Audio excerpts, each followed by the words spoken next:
Text 18, Canto 10, Chapter 2. Tato jagan mangalam achyutang sham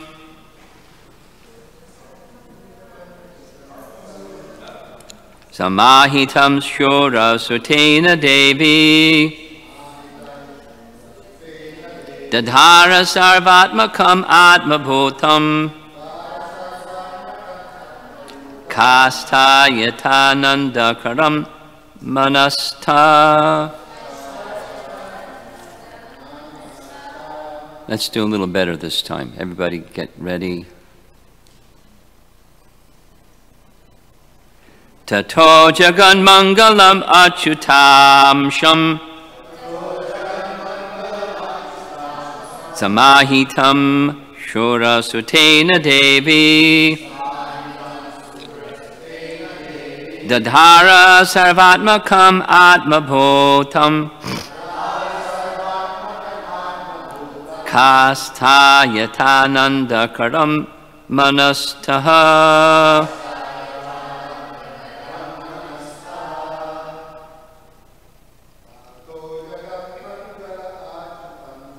Tato jagan mangalam achyutam sham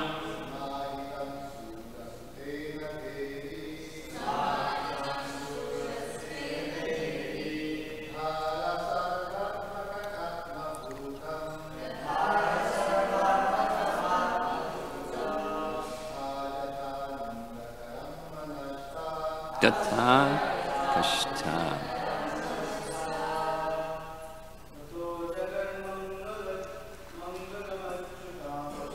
Tato jagan mangalam achyutam sham samahitam shura sutena devi dadhara sarvatmakam atmabhutam kashta yatanandakaram manastaha. Tato jagan mangalam achyutam sham samahitam shura sutena devi dadhara sarvatmakam atmabhutam kastayanatnandam.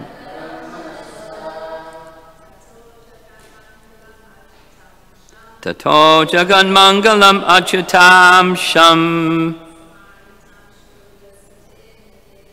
samahitam shura sutena devi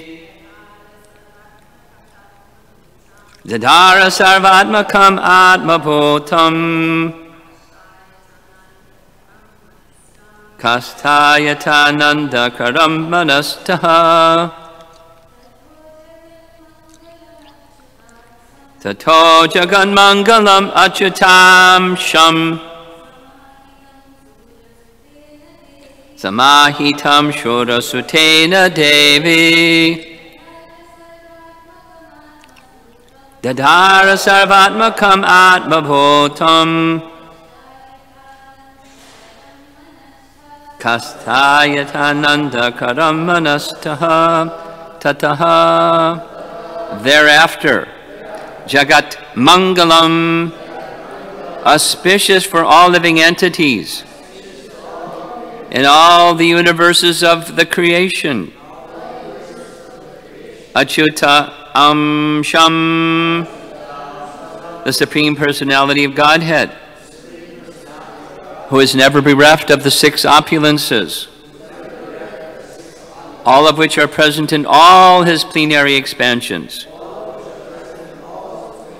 Samahitam, fully transferred. Shura Sutena, by Vasudeva, the son of Shurasena. Devi, Devaki Devi. Dadhara, carried. Sarva Atmakam, the supreme soul of everyone. Atmabhutam, the cause of all causes.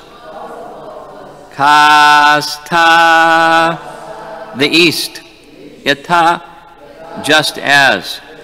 Anandakaram, the blissful moon. Manastaha, being placed within the mind. Translation thereafter, accompanied by plenary expansions, the full opulent Supreme Personality of Godhead, who is all auspicious for the entire universe, was transferred from the mind of Vasudeva to the mind of Devaki. Devaki, having thus been initiated by Vasudeva, became beautiful by carrying Lord Krishna, the original consciousness for everyone, the cause of all causes, within the core of her heart. Just as the east becomes beautiful by carrying the rising moon. Purport by Srila Prabhupada. As indicated here by the word Manastaha, the Supreme Personality of Godhead was transferred from the core of Vasudeva's mind or heart to the core of the heart of Devaki. We should note carefully that the Lord was transferred to Devaki not by the ordinary way for a human being, but by Diksha, initiation. Thus, the importance of initiation is mentioned here. Unless one is initiated by the right person, who always carries within his heart the Supreme Personality of Godhead, one cannot acquire the power to carry the Supreme Godhead within the core of one's own heart. Paragraph. The word Achyutangsham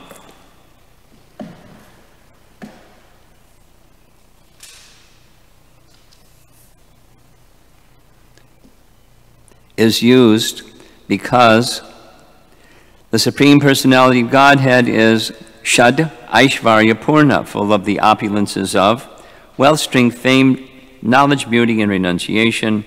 The Supreme Godhead is never separated from his personal opulences, as stated in Brahma Samhita 539. Rama dimurtu shukalani anmena tishtan. The Lord is never situated, the Lord is always situated with all his plenary expansions such as Ramanishringa and Varaha. Therefore, the word Achyutangsham is specifically used here, signifying that the Lord is always present with his plenary expansions and opulences. There is no need to think of the Lord artificially as yogis do. And here comes this often quoted phrase, Dhyana vastita tadgatena manasa pashyanti yam yoginaha. Bhagavatam 12:13:1. Yogis meditate upon the Supreme Person within the mind.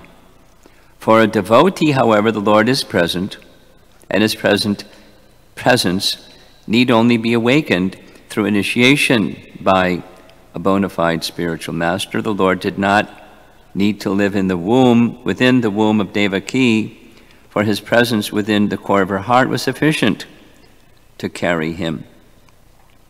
One is here forbidden to think that Krishna was begotten by Vasudeva within the womb of Devaki, and that she carried the child within her womb.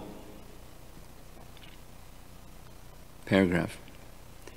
When Vasudeva was sustaining the form of the Supreme Personality of Godhead within his heart, he appeared just like the glowing sun, whose shining rays are always unbearable and scorching to the common man. The form of the Lord situated in the pure, unalloyed heart of Vasudeva is not different from the original form of Krishna.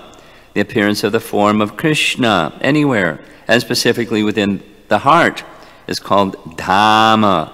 Dhamma, it's from yesterday's verse, refers not only to Krishna's form, but to his name, his form, his qualities, and his paraphernalia, everything becomes manifest simultaneously.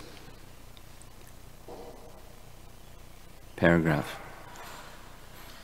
One sentence paragraph. That means it's important.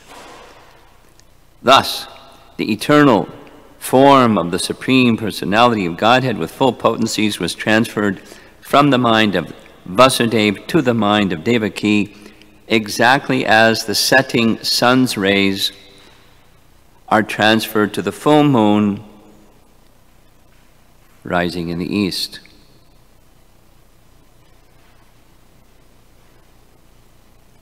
And the final, next paragraph.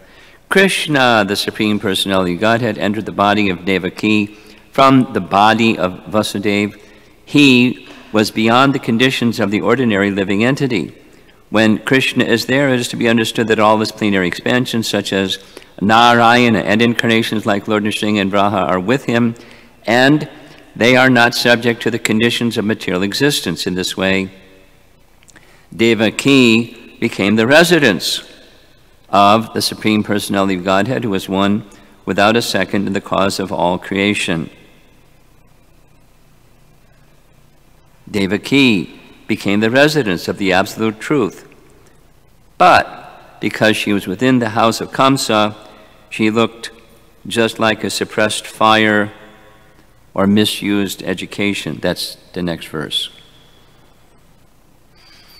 When fire is covered by the walls of a pot or is kept in a jug, the illuminating rays of the fire cannot be very much appreciated. Similarly, misused knowledge, which does not benefit the people in general, is not very much appreciated. So, Devaki was kept within the prison walls of Kamsa's palace, and no one could see her transcendental beauty, which resulted from her conceiving the Supreme Personality of Godhead. Final paragraph. Commenting upon this verse, Sri Veera Raghava Acharya writes, Vasudeva Devaki Jata Rayor Hridayayor Bhagavata Sambandha. The Supreme Lord's entrance into the womb of Devaki from the heart of Vasudeva was a heart-to-heart relationship. Interesting. Vasudeva Devaki Jata Rayor Hridayor Hridayayor Bhagavata Sambandha. A heart-to-heart relationship.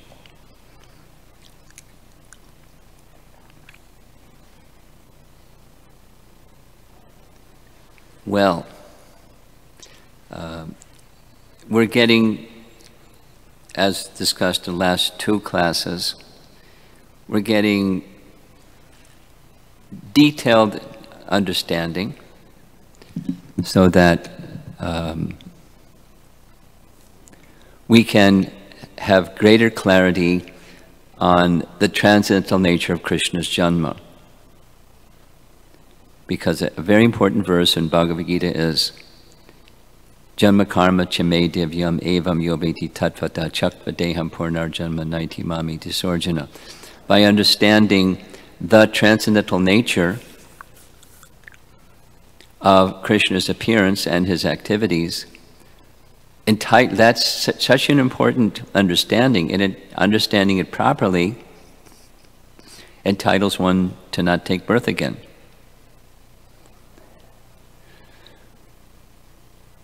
So it's very important, and it's detailed. And it's not that if you don't understand the details, you can't go back to Godhead, but the details are there to help us understand the transcendental nature.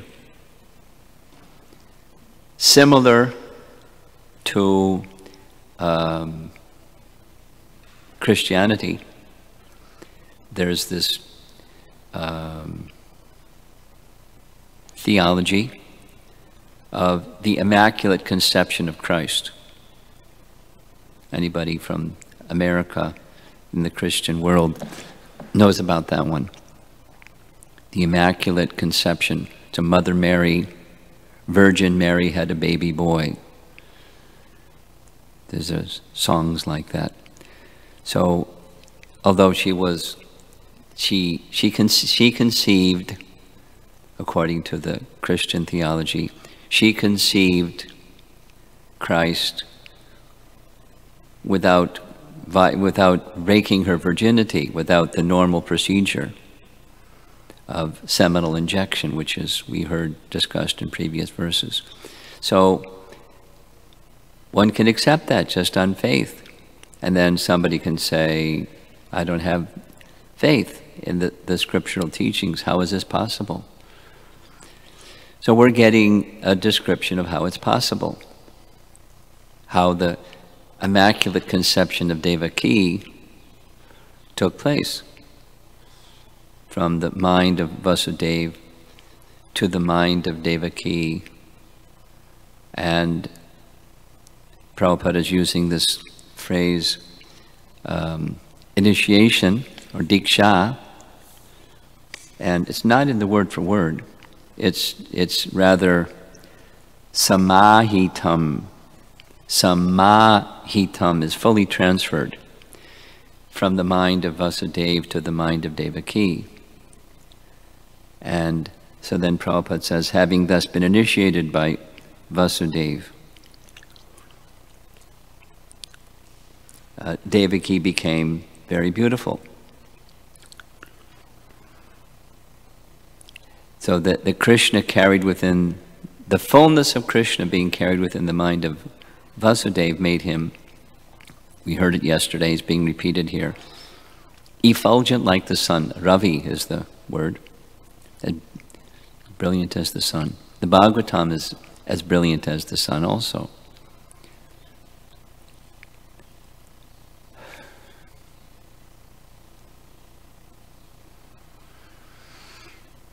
So, we'll go through the purport. Well, one of the things that I find interesting is one of these mentions within the same purport, the second paragraph, last sentence, one is here forbidden to think that Krishna was begotten by Vasudeva within the womb of Devaki and that she carried the child within her womb. And the final sentence of the purport is, the Supreme Lord's entrance into the womb of Devaki from the heart of Vasudeva was a heart-to-heart relationship. Sounds like a contradiction, right? We're forbidden, and then he says it. And then, this is text 18 and text 41. There's specific language spoken by Shukadeva Goswami. Te kukshi gataha.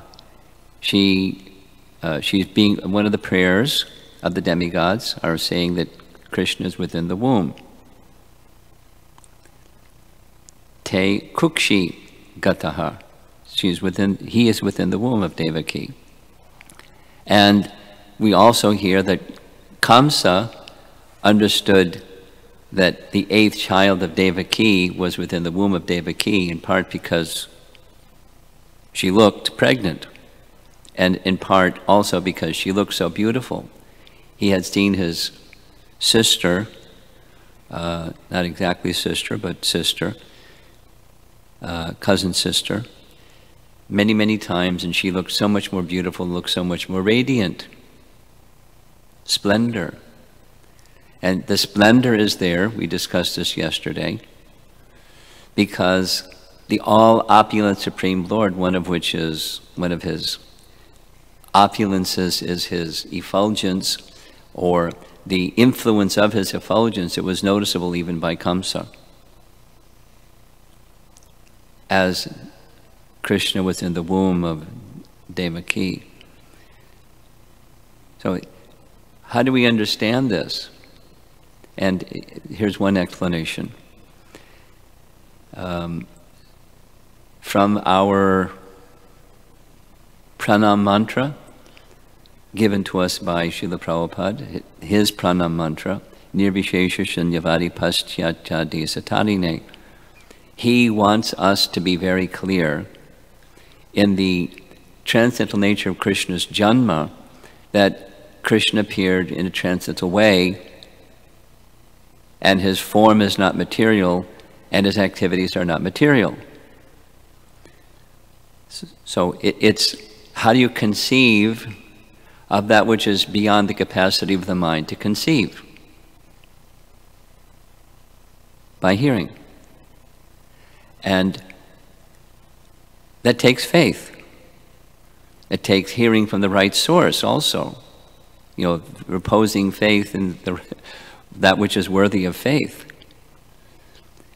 So the transcendental Bhagavatam is giving us this slow motion, clear picture of Adhoksaja, he who is beyond the senses. But we're getting information about he who is beyond the senses for the audition of one of our senses, the ear and the tongue, to connect with transcendence. You have to hear from the right source. You have to hear with faith. And the potency is there to grant one entrance into that which is beyond material contamination, into the presence of Krishna. The Srimad Bhagavatam, again, is as brilliant as the sun, just as Vasudeva was as brilliant as the sun, because Krishna is present in his fullness. And that effulgence and the influence of the effulgence upon us just by hearing the message is perfect. We're covered, big time. That's not just humility, that's just a fact. We're covered big time. Someone may be more pious, someone less pious. Piety isn't the standard of being not covered. Faith in transcendence is. A covered person, a most sinful person. This is again and again within the Bhagavatam, again and again just within the prayers of Prahlad, because I've been going over it so many times. There's no material qualification, disqualification. Bhakti is the qualification, and piety or impiety is not a qualification, disqualification. It's transcendence. The entrance into transcendence is dependent upon faith in transcendence.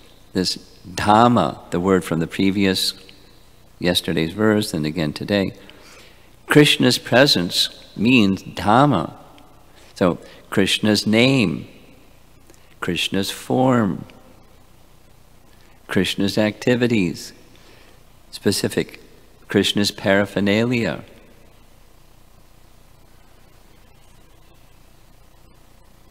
Krishna is everywhere. We don't, so Prabhupada is, I was appreciating, preparing for this, the morning's class, Prabhupada has given us everything. The deity, the Bhagavatam, the name, the association of devotees, entrance into the holy Dham by these 5 most potent activities, any one of which, according to Rupa Goswami, if done without offense, is sufficient to immediately awaken Bhava Bhakti. Very powerful. We're brought into association of the Dham, Krishna's presence. We're most unqualified. But He's surrounded us with impetuses for entrance into the Dham. That's the gift.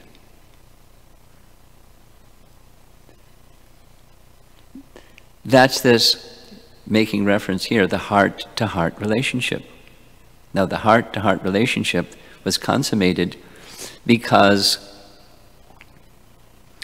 Vasudeva and Devaki were without offense. There was no obstruction to Vasudeva manifesting within his mind the form of Krishna. And it doesn't say he did some magic or kind of electric discharge from his touching the head of Devaki and phew, that's bogus. But because of their heart-to-heart relationship, he, Krishna, was transferred from the mind of Vasudeva to the mind of Devaki. And then Devaki carried, that's this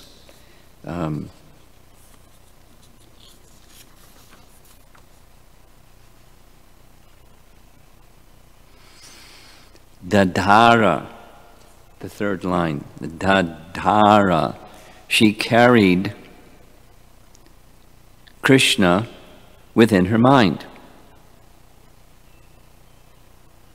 And that's this last word in the purport, a verse. Manastaha. Mana, it means mind. Krishna was fully transferred to the mind. Samahitam, fully transferred to the mind, Manastaha, of Devaki. And in her mind, Dadhara, she carried Krishna.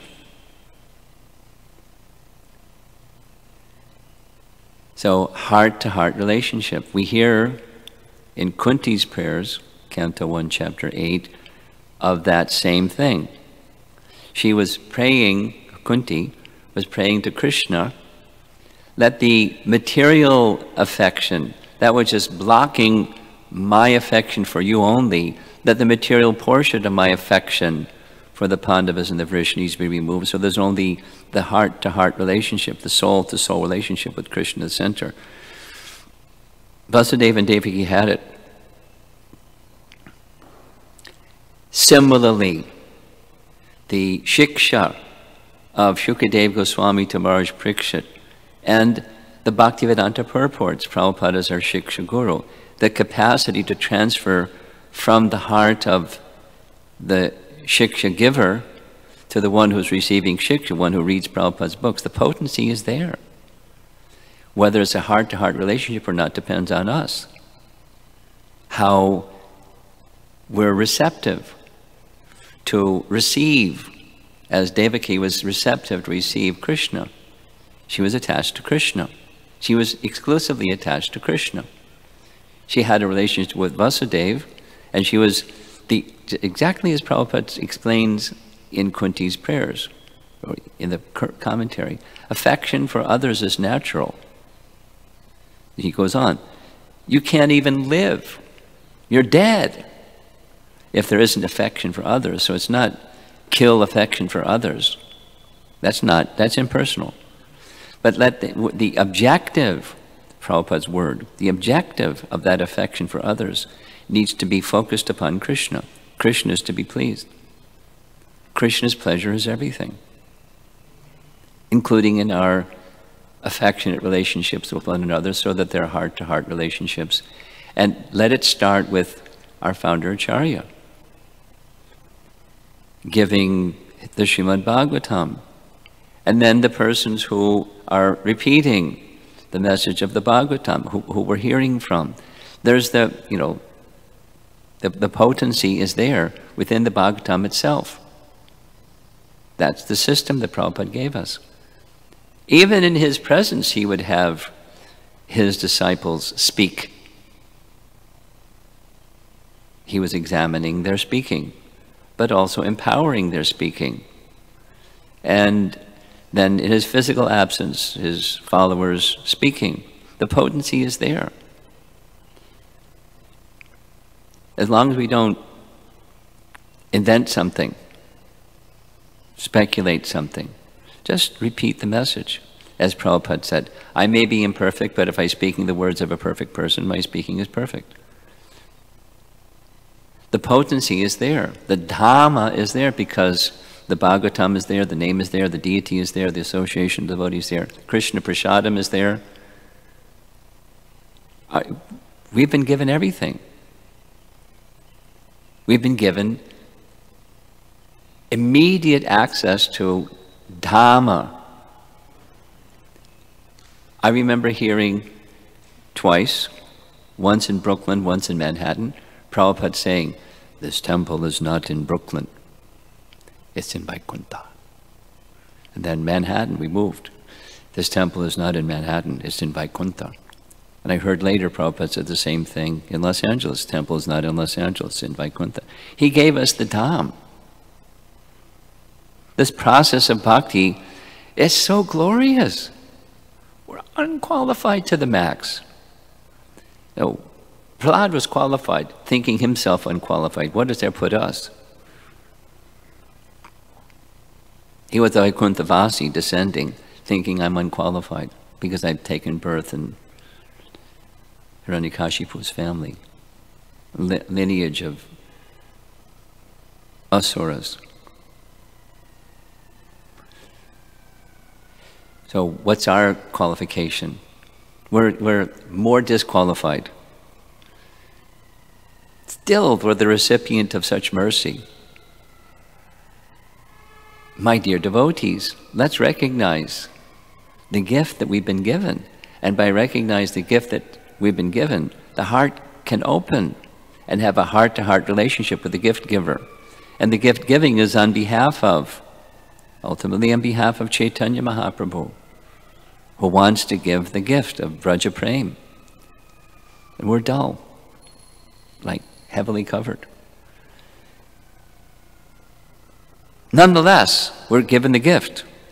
And by sadhana, faithfully performed, carefully, attentively performed, taking the assistance of the Bhagavatam so we can understand it's not mythology, not, immaculate conception, notion, mythology, meant to, be interpreted and understand this means that.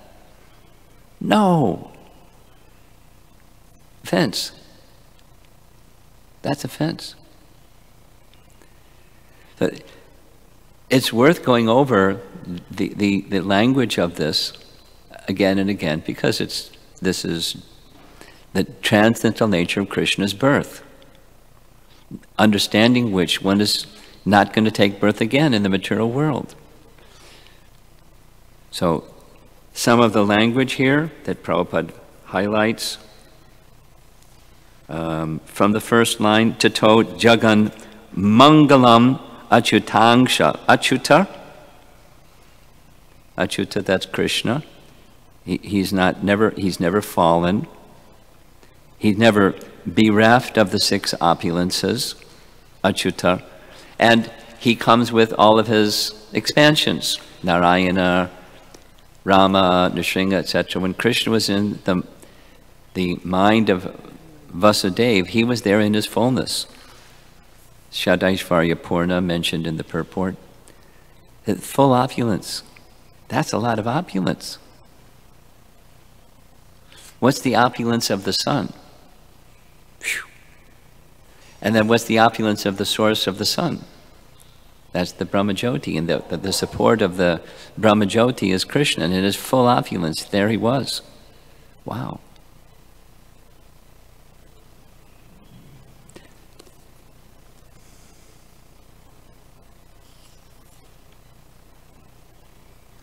Then another message is the transfer from Vasudeva to Devaki was effortless.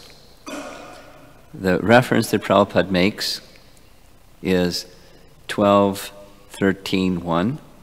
That's the very last chapter of Srimad Bhagavatam.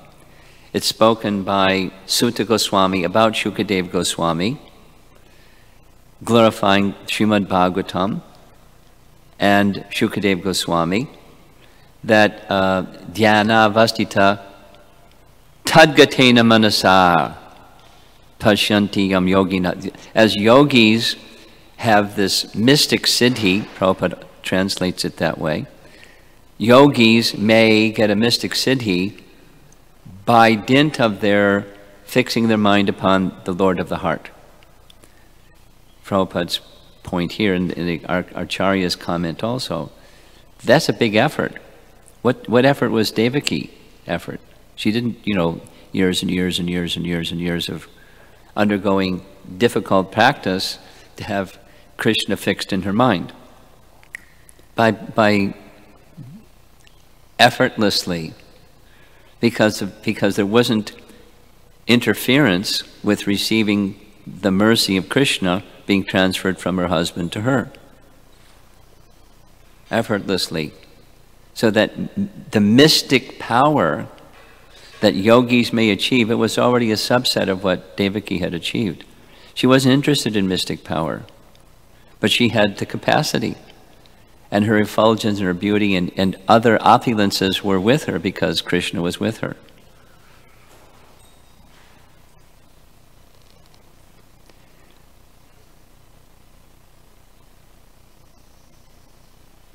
Then again, this in the purport, this reference of Dhamma, the fullness of Krishna was there within her heart.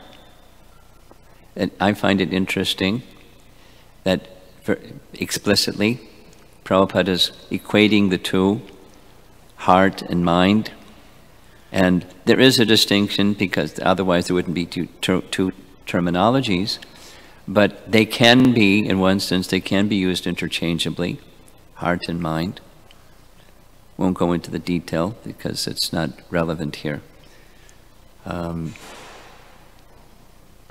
Then another term that's used in the verse, Ananda Karam. Ananda, we know what that means, is bliss. And Karam, like Karana, the cause of bliss. So the moon, the blissful moon, reference is made here. I'm going to read something from Jiva Goswami that explains this. The moon has a special function. Aside from what astrology says, moon has something to do with moods within the mind, but there's this benedictory nature or soothing nature, nourishing nature of the moon, the rays of the moon.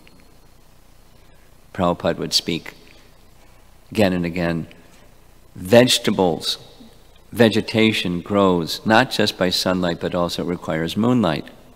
Without moonlight, vegetation isn't going to grow. You require both. Again and again would speak like that. So there's the heat of the sun during the day, and then the soothing nature of the moon at night. Here's Jiva Goswami. He was like the moon which gives bliss because of its sweet rays. He was like the moon which gives bliss because of its sweet rays. So it's poetic, this Ananda Kara. It's a poetic expression. And so because it's a poetic expression, the indirect meaning is appropriately taken. The Ananda Kara, the sweet rays of the moon. Because, so the reference is, as Prabhupada explains it in the purport, as the sun sets in the west, the rays of the sun are then transferred to the rays of the moon, which may then rise in the east. So the intense rays of the sun become then the soothing rays of the moon. And both are needed for vitality and tranquility and life.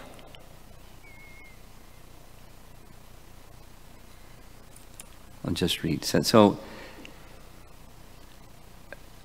Jiva Goswami comments on a commentary given about this verse, the appearance of Krishna, by Madhvacharya. And Madhvacharya had some number of temples, principal temples in Udupi, and the central one is Krishna, deity, Udupi Krishna, Madhvacharya. So very important to Madhvacharya is having a proper understanding of Krishna's transcendental nature. This is something that doesn't differ between the different sampradayas, the Vaishnava sampradayas. The personality of Godhead is fully transcendental. And he quotes from Tantra Bhagavat this long verse, but he's smashing the impersonalists. I'm surprised Prabhupada didn't quote it in his purport.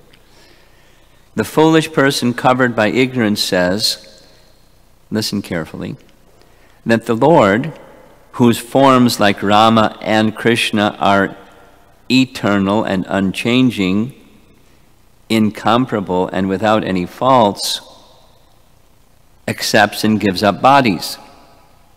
Mayavadi. So Madhvacharya was smashing Mayavad doctrine by this Dvaitavad. And that is, the material energy and Krishna are distinct. So the form of Krishna is not a material form, fully spiritual form. On seeing the appearance of Krishna or Rama in the world, he declares that they accept material human forms. They as the foolish, ignorant person. They accept that Krishna takes on a material form, although Krishna says in Bhagavad Gita, those persons are mudhas. Avajananti ma mudha manushim taramashatam. So the transcendental, back to the transcendental nature of Krishna's janma is when he appears in the mind of Vasudeva. It's not the unborn, unmanifest within, taking on a form of material nature within the material mind of Vasudeva, etc., etc., etc. So Madhvacharya is making reference to Tantra Bhagavat, to scriptural authority, to confirm. Then he quotes, Madhvacharya quotes, Maha Varaha Purana. All the forms of God have eternal bodies without any faults. They never arise from matter. They are completely filled with the highest bliss and knowledge. You know, for us, this is really like, okay, that's ABC. Krishna's form is transcendental. However, the layers of contamination are very thick. And so it's needed to hear it again and hear it again and hear it again and hear it again from different angles under the authority of Scripture. And I'm going to lead one last read of a paragraph. Again, Jiva Goswami, and we'll end. This is the definition of the Lord, that is, fully transcendental form. He was like the moon, which gives bliss because of its sweet rays. The rest is according to the explanation of Sridhar Swami.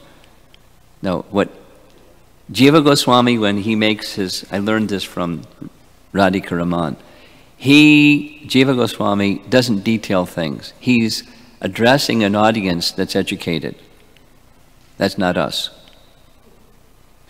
But the educated audience will know what Sridhar Swami says because they're an educated audience. So he doesn't have to detail. He just says the rest is according to Sridhar Swami. Or Achutangsham, that's in the verse, can mean he who is not lacking, even on part. He was complete with all his parts, Bhagavan. Therefore, he is the root form, Atma Bhutam, who makes his appearance as if offering himself. That's Samahitam, Prabhupada has said, transferred. So he's making his appearance. It's voluntary. He's not obliged. Vasudev's not obliged. Devaki's not obliged. It's a pastime. Samahitam. By his mercy, he's appearing, transferring, appearing. It was previously mentioned that the seventh child would be the cause of joy and lamentation. That's within this chapter, chapter 2. Reference. Krishna says to Yogamaya, this seventh child will be a source of both joy and lamentation. The appearance of Krishna was a cause of joy only. It was the cause of joy for all jivas. He would appear personally, Atma Bhutam, unlike other forms which become the object of yogi's meditation with great effort, because he appeared on his own, Samahitam.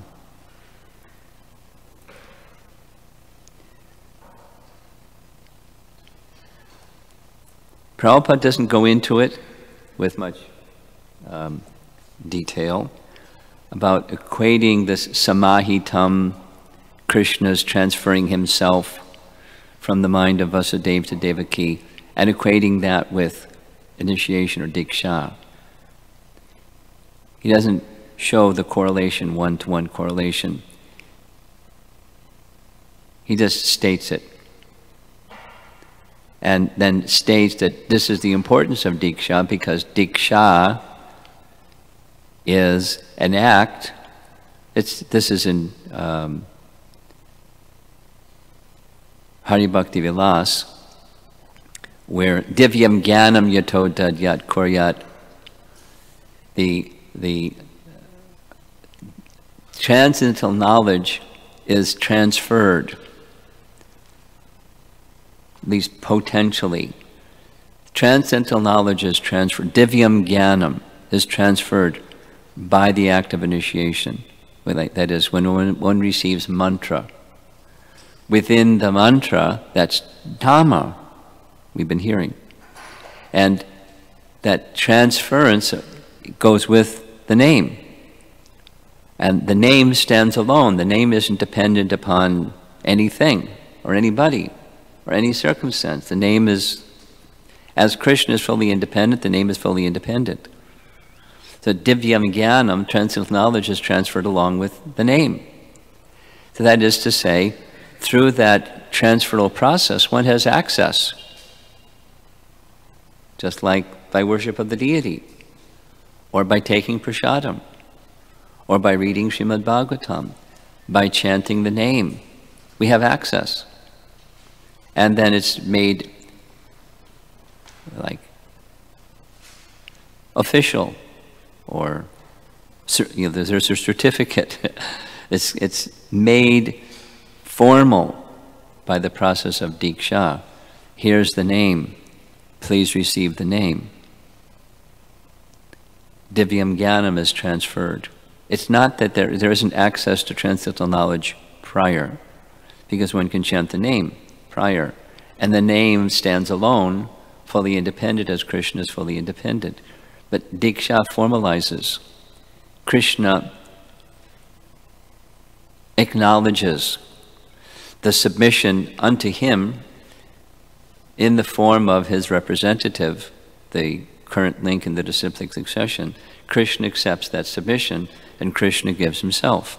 The deliverer, in other words, is Krishna. The deliverer of divyam jnanam is Krishna. And the process of receiving divyam jnanam and Krishna is given by Krishna, the initiation process. But then there's the shiksha, like our appreciation we should have, of the shiksha of Srila Prabhupada. Anybody, everybody out there in the public who receives one of Prabhupada's books has access to divyam jnanam by shiksha. Some purification is needed to receive it, but it's there. Divyam jnanam, it's there. And so we honor the shiksha of our founder Acharya. We want to make that shiksha of our founder Acharya abundantly available. Like the other day, in great distress, someone was asking, oh, terrorism. Oh, my son or daughter is off at school, and gun violence, people can come in and destroy my son or daughter at any moment, and what to do. What's the antidote to ignorance is transcendental knowledge, propagate transcendental knowledge. We heard this statement by Srila Prabhupada, knowledge that is kept in a clay pot, or like fire is kept in a clay pot or a jug, it's not serving any purpose, it's not appreciated. Similarly, one may have divyam jnanam, and we're to distribute it. That's our service. It's not like, kartaham, I'm going to go save the world. It's a service. It's a service to the name. It's a service to the shiksha. It's a service to the deity. It's a service to the devotees. It's a service. It's a service that then makes the fulfillment of divyam jnanam accessible to us. We get mercy and purification from that very act of extending the transcendental knowledge.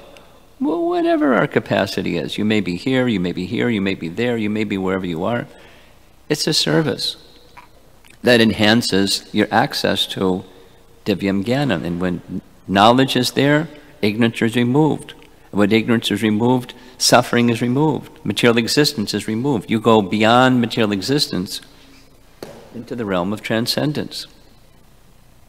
You go beyond nirvana, cessation of material existence, which is right there in the verse, or excuse me, purport. Krishna, who was in the mind of Vasudeva, then in the mind of Devaki, is beyond material existence. That's what we're hearing. What's life beyond material existence like? And how do you get it? It's really sublime. Any discussion?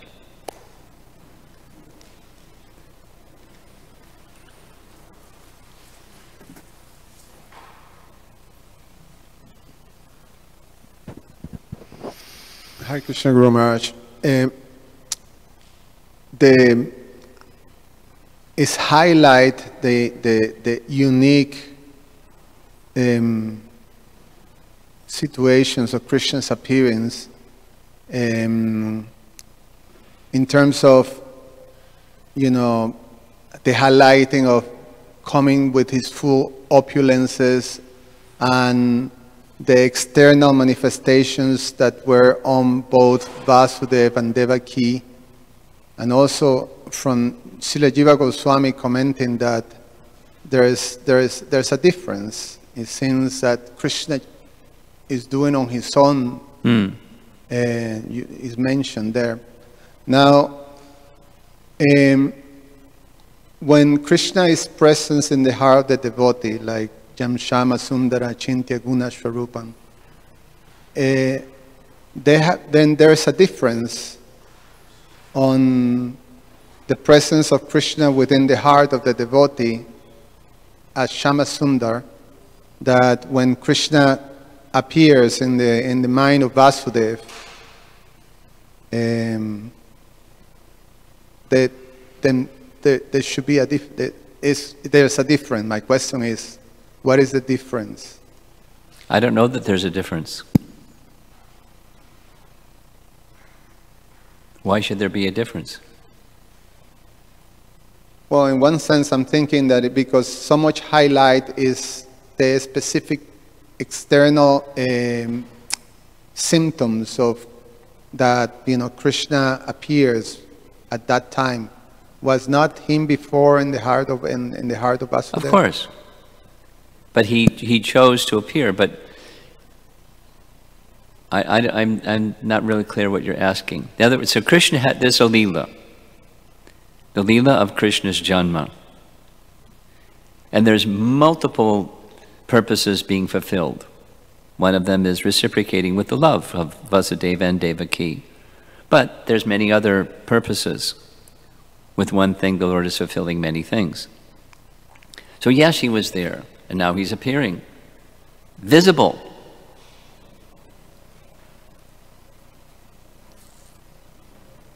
And in that visible situation, the visibleness of his effulgence, Sadaishvarya Purna. But before, so if you're asking, I'm not sure what you're asking, but if you're asking before that appearance of Krishna within the mind of Vasudeva and the mind of Devaki, etc., what happened to the effulgence and the Sadaishvarya Purna, where was all of that? It was not by Leela not being exhibited, but it was there. They were pure devotees before, and they're pure devotees during and pure devotees after. But it's a Leela of Krishna manifesting himself.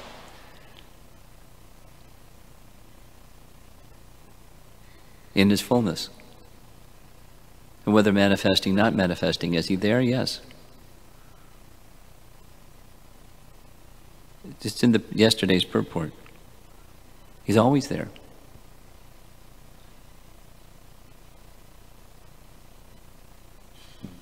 So, just to understand, then Krishna can choose, at any time to manifest that. It doesn't have to be his Jamma Lila, but it could be at any time. Like for any devotee. A nice example is Krishna's appearing to protect Maharaj Parikshit. And then he disappeared. And part of what he did was he stopped the Brahmastra, but another part of what he did is he gave his darshan to Maharaj Parikshit. And then he disappeared. So his whole life, Maharaj Parikshit is the examiner. Where is Krishna? Where is Krishna? Where is Krishna?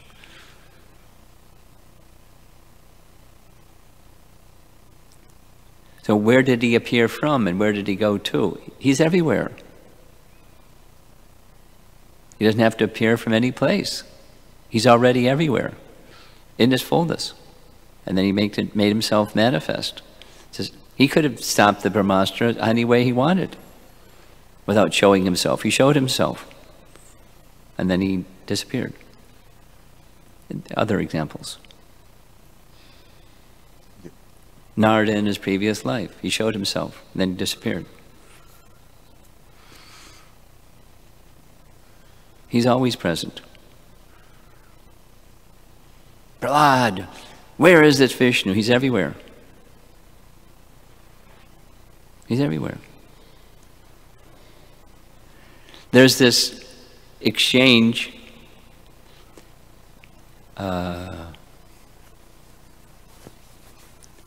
not exactly the same. Well, it's interesting. 1971, Prabhupada in London, Revati Nandana, Prabhupada disciple Revati Nandana, having a discussion with Prabhupada and others in the room about Paramatma. He's present within the atom. And then Prabhupada said, he's not alone. And then Revati Nandan, or one of the devotees, said, well, in Brahma Samhita it said he's within every atom of all material existence. And Prabhupada then again said he's not alone. The living entity is also there, within every atom. And then there's like, living entity is within every atom? Prabhupada, when you say the king is present, is he alone? He's present with his ministers and his entourage and everyone and everything and all of his paraphernalia.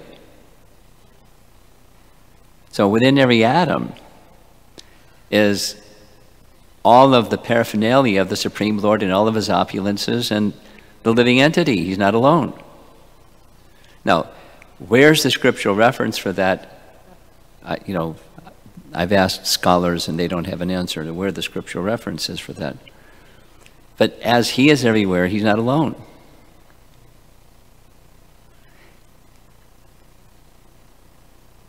He's there with all of his opulences, and he may manifest himself or not.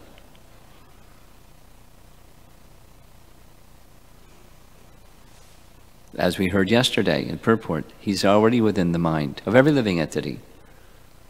But he, obscured by ignorance.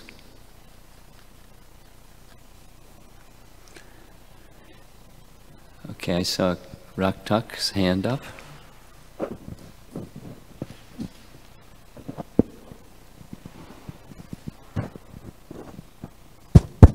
Hare Krishna. When you say Krishna is everywhere, does that extend to infinity? Well, I don't know what you mean by does that expand to infinity.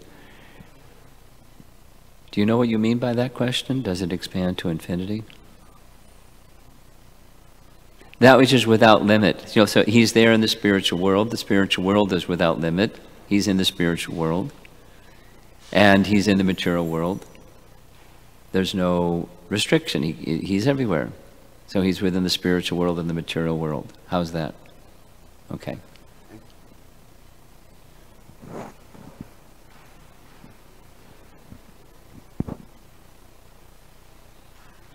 Maharaj, you were explaining about Diksha, and you were saying that it is upon us to have a heart-to-heart connection with the spiritual master. Yeah. So, like, what are some ways that we can deepen that connection with the spiritual master? Did you get it? Could you say it? You speak so softly, but he speaks. You were speaking about initiation, Yeah. and that it is a heart-to-heart connection. So what are some of the ways in which that connection can be strengthened with the spiritual What master? are some of the ways in which that connection can be Strengthened. strengthened?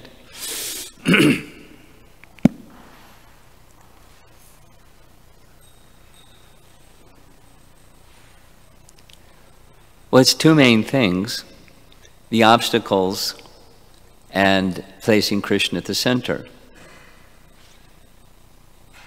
So placing Krishna at the center helps remove obstacles, and the desire to have the obstacles removed so that Krishna can be clearly at the center. You know, you start at this end or that end, but those are the two strengthening forces. And a practical way to strengthen is chanting of the holy name. It's our primary means of deliverance from disconnect to connect. And so how do we connect with the name without the spiritual master connection? And if we properly take the spiritual master connection, then that means we're going to be more clearly, directly, unobstructedly connecting with Krishna. I would recommend the starting point is, well, how you chant the name, because we do that without fail every day, and similarly how you read the scriptures. Because we're reading Shukadeva Goswami or Krishna speaking Bhagavad Gita, and then we have the access to all of that through the Bhaktivedanta purports. I mentioned yesterday this one fellow at the evening program on Wednesday had read Srimad Bhagavatam multiple times without the Bhaktivedanta purports before he even met devotees.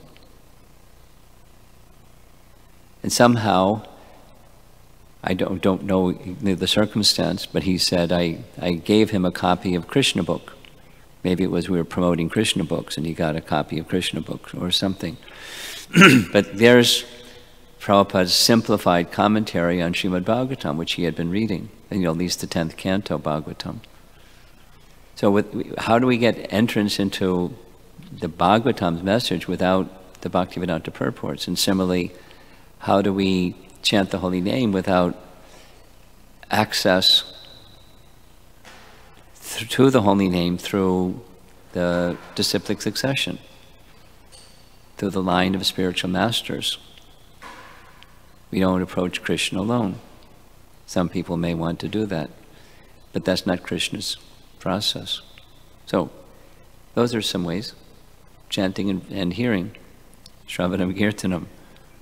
And then Archanam, same principle. Yeah. different question. So this is from yesterday's class. From yesterday's class. So yesterday we were discussing the holy name is like Purna Shuddha Nitya Mukta. Yeah. And like I was thinking that it's same with the books also. Yes, correct. So like when we go for book distribution, then there are some people who say that like we are meat eaters and it's not appropriate for us to put the book in our house because like our house is too contaminated and it's not pure enough to have a book like that in our house. So like how can we respond to such a... Krishna is very kind. The sun can shine in the window of a dark place and illuminate it. And the sun isn't contaminated by shining into a dark place or into a filthy place. It helps make the dark place or filthy place illuminated or purified. How else are you going to get purification? It's not by piety. Sorry. It's by mercy. That's how. How can we explain to them? I'm telling how you can explain to them. Oh, this is what we have to tell them. Okay. There's mercy.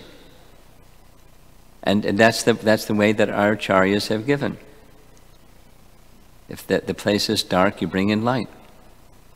If the place is impure, you bring in that which is supremely pure. The supremely pure doesn't become contaminated. If you're concerned the house is not clean, make it clean. Don't say, no, I won't invite that which is going to make the contaminated atmosphere better. Make it clean. That's nice. That's nice. More than nice. It's respectful.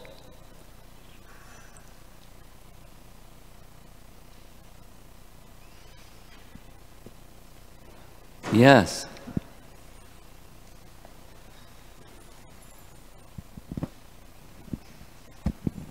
Thank you, Maharaj, for your class.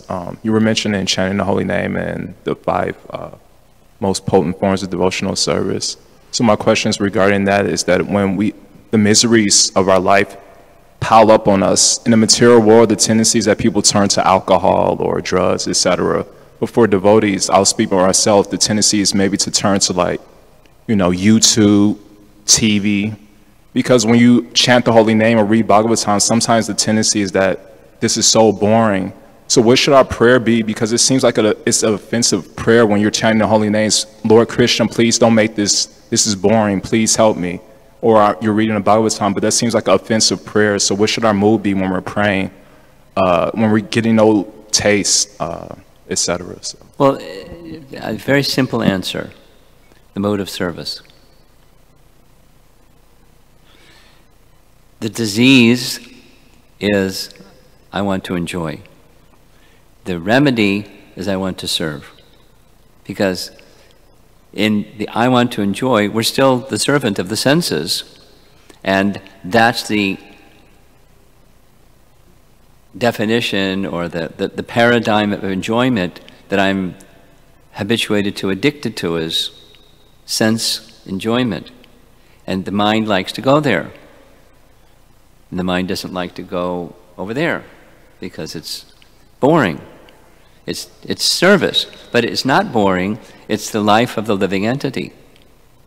And so, at least for the practitioner, spend some time each day in the mood of service to Krishna.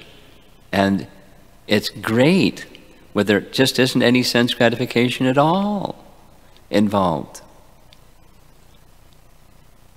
Now, even with musical kirtan, there can be, a sense gratification. I enjoy music. I can dovetail my enjoyment for music with the name. Fantastic. I'm feeling enlivened. But so japa is imperative to go along with the name. And, depending upon the person who you're speaking to, you can encourage them. The real essence is service to the name. And the more your attention can go to service to the name, when you're doing kirtan, you'll have a higher experience. You'll have a happier experience. You'll have an experience that is beyond your imagination and expectation. It's just not of this world. But if you don't have that, then you'll have a of this world mix. And I'll just end with this. I heard it twice from Madhava Prabhu that he has this vow. He kind of doesn't like the fact that there's lots of young people that like kirtan and won't chant japa. So he tells them, like, challenging kind of, I will not engage in kirtan without having completed my chanting of japa. Because I don't want that mixed experience. I want just the holy name experience. So I encourage you all, chant japa before you engage in kirtan. Take shelter of the holy name where it's just you and the holy name in your mind. And if the mind is feeling I'm bored, that's because your mood of service is missing. And the mood of service is ignited, awakened, charged by proper regard for the name. That's what's wanted through the chanting of the holy name. Srila Prabhupada ki jai.